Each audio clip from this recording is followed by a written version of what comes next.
Hello and welcome to another edition of Swami Says only on NewsX. And this one actually is an edition that a lot of people have been waiting for, Dr. Swami's reaction to the union budget. So, Dr. Swami, without wasting any more time, your first thoughts, and it has been said, Nirmala Sitharaman said, I'm going to present a once in a lifetime budget. And a lot of people are saying once in a lifetime to nahi, but it is Modi government's best budget. Would you give her that at least? Do you think A for effort? Well, I sent you Times of India news item where some IANS poll was taken of the ordinary middle class and that kind of crowd. And over 66% was critical of the budget. They were unhappy with the budget. So basically, I think the measures which I will mention seem to be more a sense of relief that worse things could have happened. I agree. A lot of people are saying at least tax to nahi badhaya, cess nahi badhaya, or tax nahi badhaya, and then they have not made more conditions by which the paperwork will increase. So many things. But these are basically the corporate world, which seems to be affected. So I will not go by this. I mean, there has been no comprehensive poll taken so far. It's too early anyway. And most of the reactions are, each according to his station in life. And newspapers are, I think nowadays, much more diplomatic than the diplomatic service of India. That's putting it very mildly, very diplomatic of you too. And so the only critical voice appears to be me. And but I'm doing it because if there's no opposition, then in a democracy you need an opposition. Somebody has to say, provided my arguments are well-based. So I'll put my arguments and then you tell me whether it persuaded you or not, or maybe you can ask your readers or listeners. See, the first thing I would say is, I don't go by this stock market behavior, because stock market is a rigged market. The Indian stock market is known world over as a rigged market. Right now, I remember Paul Samuelson, who was the Einstein of economics and my co-author in the theory of index numbers. One day he said the American stock market, you just pick a dart and throw it in the, put all the stocks on the wall and then throw the darts. And that random choice will give you the best thing. So I said, shall I repeat this in India? He said, no, that's a rigged market. That you be on the right side of the people who are rigging it and you will get what you want. So it is as far back, as 1967, when I was... The choose between random and rigging, not a very good estimate barometer. Yeah, so stock market, in a free stock market, has to be random, because you don't know whose mood is what and who will sell, who will buy. Anyway, I don't go by this stock market reactions at all. I've never been. And I don't think that it's nor, this knee-jerk reactions that come, they are all according to political parties and personal interests. And of course, our Andhbhakts and Gandhbhakts are all the time screaming that anything you do must be good. The new coinage, Gandhbhakts, I must say. Yeah. Not too difficult to guess what you mean. Yeah, because the amount of filth they do, so that must be Gandh. They will call it, identify as Gandhbhakts. So I feel that there is a grievance in the middle class. There's no question. There's a grievance in the, these our day-to-day wage earners, which are called as migrant workers, and you find MSME, which have been mostly closed down, their employees. Then this hospitality center, airlines, all of them been cutting off people and denying salaries or cutting salaries. The taxi drivers, many of the taxi drivers who had contracts with companies, then, they are welched on it. So therefore, this is one aspect of the budget which must be brought in the media. And it has to be addressed. I mean, it's no use just being for Birla, Tata, Adani, etc., to be happy about this, about a budget. Everybody should be happy There should be something for everybody, but there's hardly anything for the middle class. That is quite clear from reading the speech of the minister, and also seeing the documents which now conveniently come on internet, so I can pick and choose. There are also some financial fantasies. For example, the expectation for disinvestment is 1.75 trillion rupees. Never in the history. And from what? They are given list of, which includes Air India. Air India cannot be under any circumstance privatized, and it happens, I'll have to go to court. I hope they don't do it, because it's not the privatization of a sector, because that sector already has a private component. There are so many private airlines, you see. Air India is doing well. Well, so many private airlines also didn't do well. What happened to Jet Air? What happened to all those earlier East-West airlines and Modi Luft, and there was a airline called Modi Luft which went on for a short while very beautifully, and then suddenly sank. So not doing economically well, you have to you get a better managers. Air India has some special duties which no other airline can do, because it's a government airline. And at the moment's notice, you can commandeer its aircraft, go and bring some Indians who are stranded somewhere, which you can't do if you don't have a state airline. So in the national interests, and I'm a member of the Consultative Committee of Parliament, of which the minister is the chairman. And last time the minister asked around the MPs, how many of you are for Air India privatization? Only one MP put up his hand. And the rest all said, because I led the argument first and then the vote was taken, and all of them supported it. I put it in writing to the minister. Now, again, we are meeting on 18th February, and I'm going to ask him. And when you have taken a vote from the MPs, at least you stick to the recommendation. Tell the Prime Minister to take a call. You say, no, I cannot support it because the Consultative Committee has bound my hands. So anyway, now, main thing I would like to add to value to your program today is to say, how do you assess a budget? A budget has to be assessed in 4 dimensions. First, you look at what are the objectives, stated objectives in the budget. For economic growth, of course, the budget is for economic growth. So therefore, what are the stated objectives? Then you look at what are the stated priorities, including amongst the numerous objectives you may have. This I must do first, this I can do second, that sort of thing. So priorities is, listing of the priorities is very important. Third thing is, what is the strategy you're going to adopt, economic strategy you're going to adopt to achieve these things?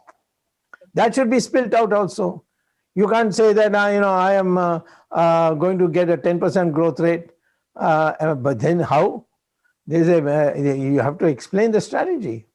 And finally, the 4th pillar is resource mobilization. Where are the resources going to come from?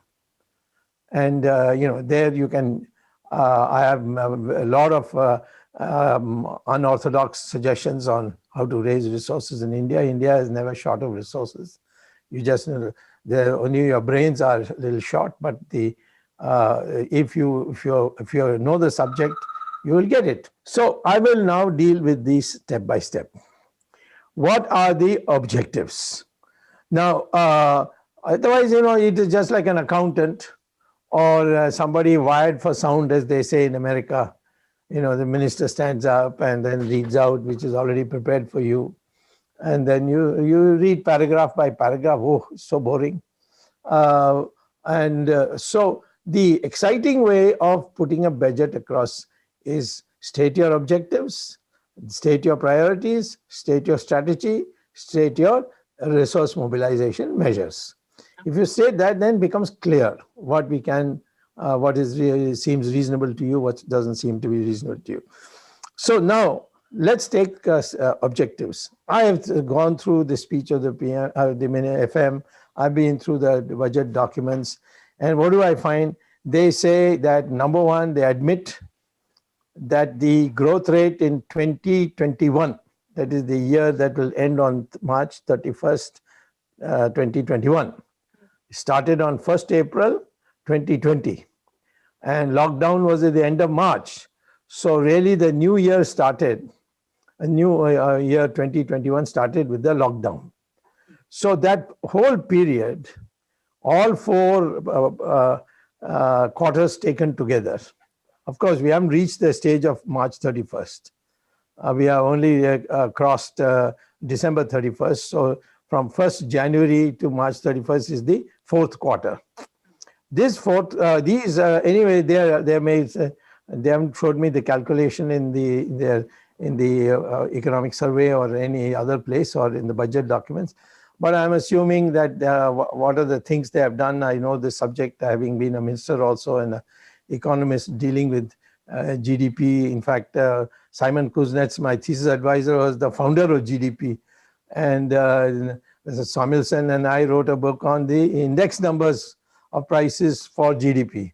So therefore, I've been in the field centrally. So based on that, I find that government is admitting to 2021 financial year, the GDP has fallen by 10%, 9.9 something. My opinion is that estimate is based without including MSME. Why? Because MSME is always, the data is not organized data like the factories and corporates and so on. It is by sample survey. And I think it will be much more than this. And that their fall will be terrific. So according to me, 18% will be the minus, the fall in GDP this 1 year. Now they are saying our objective is to generate 11% growth rate this coming year. By what method? How did you arrive at this number? And even if you get 11%, and the previous year it was more than 11% decline. So what you are saying is at the end of the financial year 2020, 21-22, you will be at zero compared to January of 2020. So therefore, I say that means IMF had projected a growth of 11% also. That's what they are telling us. IMF. The IMF projection.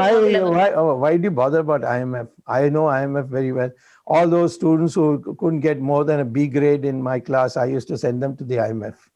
It's only the Indians who are enamored of the IMF. So, but basically Americans don't go to, they go to universities or corporations at IMF. If you're a B grade student, you go there.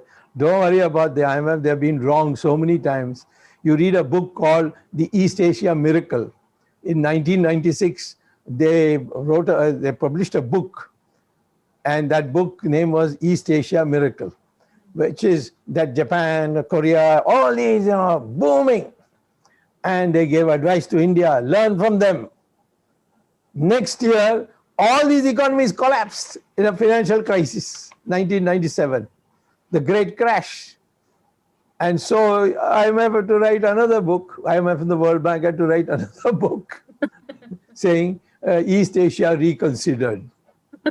That is humble pie. So don't go by that. They predicted that in India there will be never food grain self-sufficiency in 1965. Within 10 years we were exporting food thanks to Green Revolution, which they never foresaw. So I don't go by that, and most of the Indians there, they make these statements. Now there's some lady there who's heading the economics department of IMF. Maybe she wants, like Raghuram Rajan, she wants a job in India, so she's doing Maska, I don't know. But there is no basis for that. I want to know what is the calculation. The usual calculation, if you want a rule of thumb, usual calculation is you take the rate of investment divided by the productivity of capital. Productivity capital is sometimes called the incremental capital output ratio. Okay, that means the amount of capital you have to invest to generate 1 rupee per year for infinity. for all times in the future. You invest, and then it starts generating income, and every year on that basis of that investment, you keep on getting income. And that is called incremental capital output ratio. So if its incremental capital output ratio is 3, that means invest 3 rupees today, and every year you'll get 1 rupee for a long period, 20 years, 30 years, 40 years. So that is called the productivity of capital. And with that number, you divide the total investment, the amount you save and invest as a ratio of GDP, and divided by that number, you'll get the growth rate. So if your investment is 36% of GDP, and your capital output ratio, incremental capital output ratio is 3, then 36 divided by 3 is how much? 12. So 12% growth rate. So bigger the denominator, smaller is the growth rate. Bigger is the investment, greater is the growth rate. But 36% is rare for any country. China had it. India had it, not because of the state, but because the households, unlike all other countries of the world, Indian households have provided savings for the investment in the country to the extent of 80% of the total investment. In China, it is only 14%. In United States, it is minus 2%. How can it be minus? Because nobody saves, instead they borrow. Everything is on credit in America. Correct. Okay.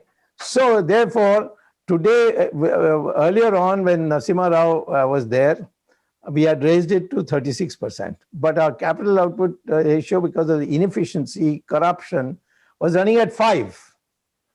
So we got 7, 7.5, like that. So you must make your use of capital efficient and make it cheap. So therefore, that's why I was against Raghuram Rajan, because you were going on raising interest rate, means the cost of capital will go up. Then capital will become very inefficiently used. So therefore, today in India, our capital output ratio is just a little above 30. It was at one time 36, 37. Now it has come down in the last 5 years. It's gone down to 28, then 30. So I will say the normal level at the moment with the present policies is 30. And you would be surprised that the capital output ratio is 5. So 30 by 5 means the maximum you can get is 6%.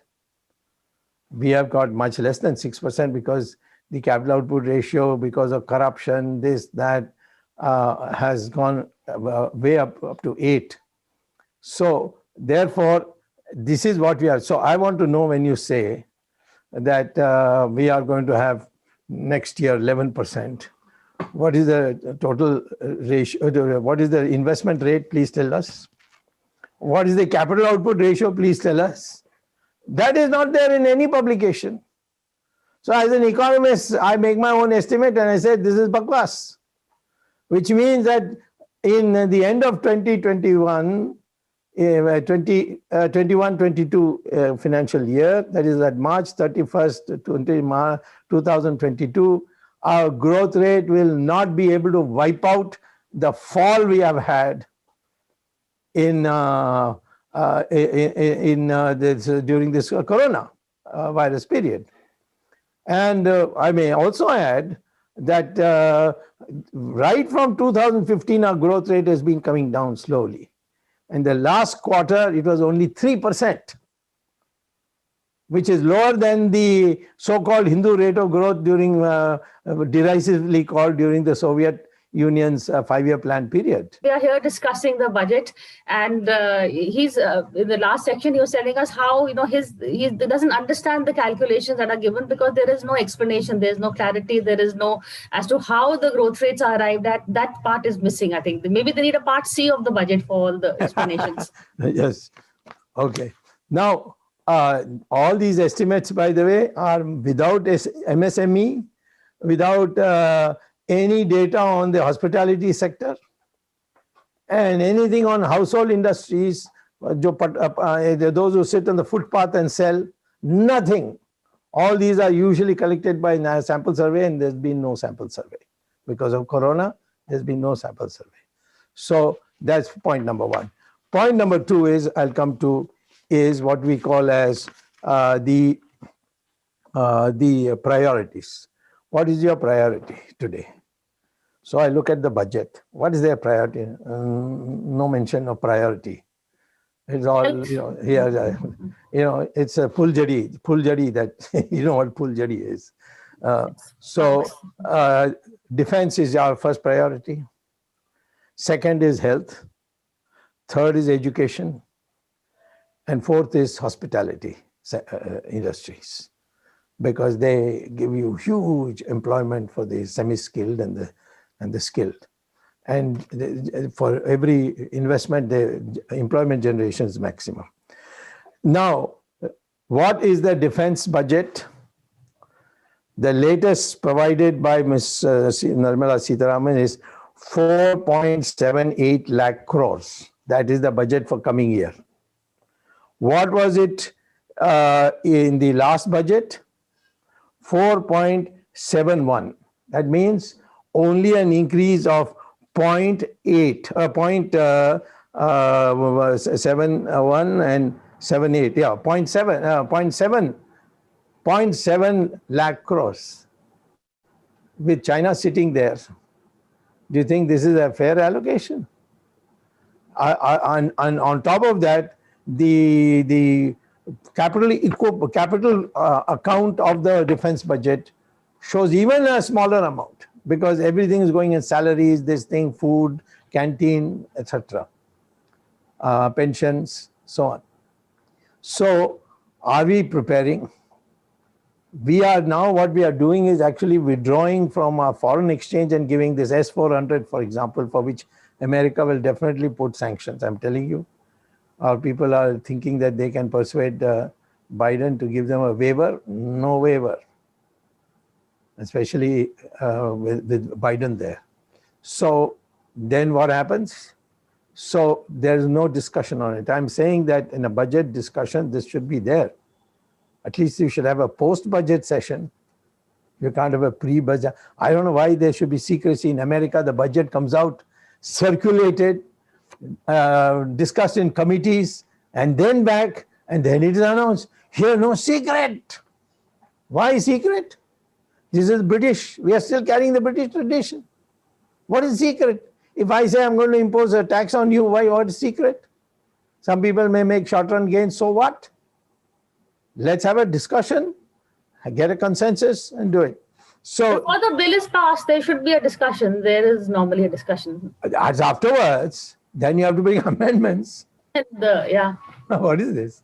The ruling party can't bring amendments. They have the majority. So what, the amendments have no chance. So, okay. Now, so defense, hardly any increase. Then look at education. What is education? Last year, it was 99,311 crores. Almost 100,000 crores was the education budget last year. The year that is going to end on March 31st. And this year, budgeted amount for FY 2022, that is 21-22, 93,234,000. That means a fall of 6,000 crores. So education you have cut. So what is all this innovation and this and that, Sabka Vikas, Sabka Shiksha, all this? It's all slogan. It's not there reflected. Has this been brought out by the finance minister in her speech? No. I had to go through the computer and go and check the budgets. Okay. Health, there is an increase, but not in terms of capital equipment. In terms of all these extra things that they had to do. But of course, we have done well, and I would congratulate that dedicated man, our BJP minister, Harshvardhan, and the officials whom I have personal contact because of the fact that I'm a member of the standing committee of health, and I interact with them, all highly dedicated, so health, okay, it's not very much to speak about, but it has increased. Then you come to hospitality, nothing, absolutely nothing. And this is one of the sectors that is hardest hit. Hardest hit, and nothing for them. Now, so priorities, none of the main priorities for the country has been given any importance at all. So what have you done? For whom have you done all this? All this privatization.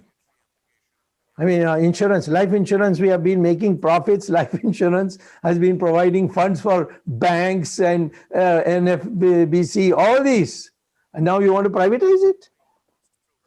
You mean you don't have people to run insurance companies? Go to America, many Indians are running private insurance companies. You see. It's a it's a white collar job, and you're going to nationalize it, give it to a there are foreign companies who want to come because India has such a large population. So, Swami, we're out of time. So your final conclusion, and then we can, maybe go back to this next week also. Yeah, sure. Now, my final conclusion is whether you look at the resource mobilization, you look at the strategy, you look at the priorities, you look at the objectives, this budget merits what the people have given in the poll which I sent to you, which was published in the Times of India, that it is not a people's budget. It is a budget for some vested interests. I'm not saying that the government has done it deliberately, but then, if you don't consult with people who are both political and know economics, and there are many in my party, I'm not the only one, and I know I've talked to them, they have not been consulted. And you produce a budget in this, you will, of course, everybody will forget what the newspaper said, what any minister said. And the next year you will be talking again now of, instead of V curve, you'll talk of K curve, and some alphabet they will conjure up. So I would say this budget is the most unwelcome budget for the present situation. That is a pretty strong statement coming from Dr. Swami, but then he's someone who doesn't really hold back what he feels. And it's interesting, Dr. Swami, that, when Nirmala Sitharaman, our finance minister, actually stood up to speak, she says, I'm going to reset the economy. Reset is the word from your book, in fact, but you did talk about resetting the economy. It's an insult to my book. On that note, we will end now and see you again same time next week. Thank you, Dr. Swami.